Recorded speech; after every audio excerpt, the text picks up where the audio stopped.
Hey guys, so today I want to show y'all one of the first things we're doing nursery wise since we have moved to the new place, and that is we need to get a lot of our plants in the ground. Now the plants that I'm talking about putting in the ground are plants that are going to stay here for a long time, that we're not trying to grow these out to sell. These are plants that we're going to take thousands and thousands and thousands of cuttings from through the next several years. So I want to get these planted today and kind of think about how I want to do that. Now the way that I'm going to do this is I'm going to go right out this way. Now this is our gravel area is just right behind me right here, and this kind of very gently slopes away from that. This actually gets down into a fairly low area here. Now this doesn't stay swampy or overly wet, but this is kind of the main 100 feet or so here that kind of drain most of this acre and a half up here. So anyway, I'm going to come down through here today with my tiller and till up a bed, and I'm going to work it up with some compost and some mulch and things to make it nice and fluffy and very, very friendly to growing. And viburnums, dappled willows, lots of dappled willows, various hydrangeas. We'll see what we have, and we're going to plant quite a few plants down in here, and we're going to just leave them, let them grow, and take cuttings of them from now on.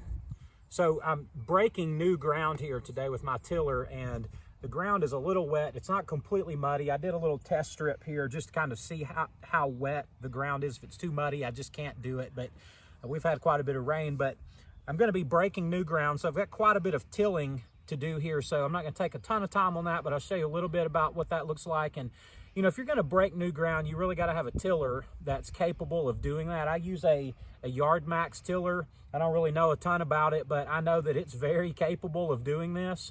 But you don't want a little dinky, lightweight Mantis tiller or something like that. Like, those have good purposes, but this is breaking new ground is not one of them. But if you need to break new ground with a tiller, just make sure that you have a tiller that's up to the task.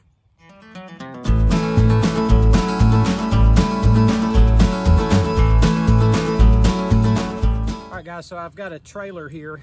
This is double ground hardwood bark, and this is a great product for all sorts of things in your nursery. I've used this for several years in my potting soil mixture. I've talked to you guys about this a lot. I always incorporate it into the ground in my garden beds, no matter what I'm doing. It's basically compost. Got a few small wood chips in it, but overwhelmingly it is ground up bark from hardwood trees. This comes directly from a sawmill. So I'm going to take this, and however many wheelbarrow loads this takes, and incorporate this into my bed that I just tilled, and it just is a great nutrient base, and it's just a great amendment to the soil when you're planting anything. I mean, this is a great amendment for a vegetable garden or whatever, but this actually, it's mid-January right now. This is actually kind of hot. I mean, it compost, and it needs to cool some, but being the cold season like this, it's gonna be in the ground out here for several weeks before the plants are even trying to grow, and I think it will kind of neutralize plenty well by then, so I'm not really worried about that too much. So we'll kind of fill this wheelbarrow up as much as I can, and we'll take this, and it'll be load number one for our freshly tilled up ground. And you can use compost, mushroom compost, any kind of really organic matter you got to be a great amendment to your bed. So I'm going to use this over here in ours. Brought this over here, and we'll just dump out a little bit, and we're not going to be terribly picky about how much there is, but just cover the ground good. And I'm just going to do this kind of all the way down the line here. And I'm going to come right back over all this with my tiller and mix all that in really well. Some places are going to get a little bit more than others, and I do not care, and it will not matter. But you know, the main thing is doing this, you just want to have really a quality soil to put your plants in. Whether you're putting plants beside your front door, in your yard, in your own landscape, or putting them in a nursery, you want to have a good quality soil for them to grow in. This soil is heavily clay. They'll grow okay here, but they'll do better when we work it up a little bit like this and just amend it some. So we're going to do another wheelbarrow or two here, and then I'm going to put one more thing in it, and then we'll till it in and plant our plants. Now I'm just kind of quickly going down this row and raking that, just somewhat of a kind of a smooth spread out line there. And then I'm going to add some pine bark on top of this. Now, this is a finely ground pine bark. You guys have heard me talk about it plenty of times before. Where I live, this stuff is called soil conditioner. It's a finely ground pine bark product. I use it also in my potting mix. But I'm going to do a layer of it right on top of this. And then I'm going to till all of that in together and plants in it. And guys, this is a big pile of the pine bark I was telling you. Now, in the past, the most I've been able to buy of anything is about 2 yards at a time, because that's how much my truck would hold, and I had a small nursery in my backyard, and I just couldn't have mountains of stuff. But now, check this out. I think this is 70 yards of pine bark. So I got pine bark for my beds, pine barks for who knows how many thousands of pots, and pine bark for whatever in the world I want it for. So here you go, kind of a mountain of pine bark. Good stuff.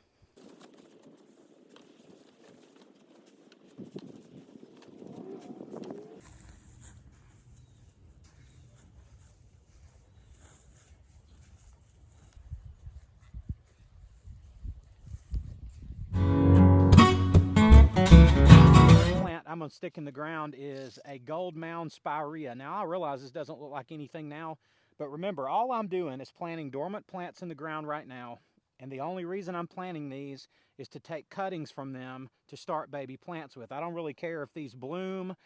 I'm not overly concerned with how they look. I just want them to be healthy so they produce lots and lots of nice cuttings. And the plants that I've chosen to do this with are plants that I know how to propagate. Well, there's not much that's easier to propagate than the Spirea. So it's as simple as just digging down now in what I have kind of worked up here and kind of mulching it up. And I'll come over all of this later on and put a good heavy cover of mulch on this. But I'm going to start with this Spirea, and we're going to go from there and just fill this in with all sorts of plants.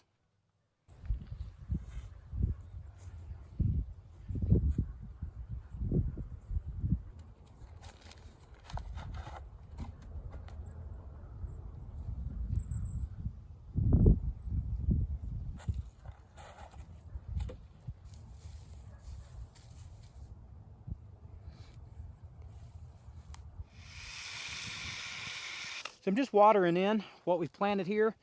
Starting down here on this end, I've got 2 Natchez crepe myrtles, which is an extremely popular plant in our southern climate, the crepe myrtle. These 2 here are ebony flame crepe myrtles. Here I've got 3 limelight hydrangeas, 1, 2, 3. They're very small right now. They'll grow very quickly. Maybe the most popular hydrangea in the world right now. I don't know that for sure. Really, I don't know that at all. I just know they're really popular. They're easy to grow, and they're very easy to sell. So I'm certainly going to have a whole bunch of them to propagate from. Then we have a viburnum here, commonly known as a snowball bush, and another one that's easy to grow, easy to sell, early spring bloomer, beautiful. 2 Rheingold arborvitas right here, just an evergreen shrub, another beautiful one that's easy to propagate. Had a lot of success with those.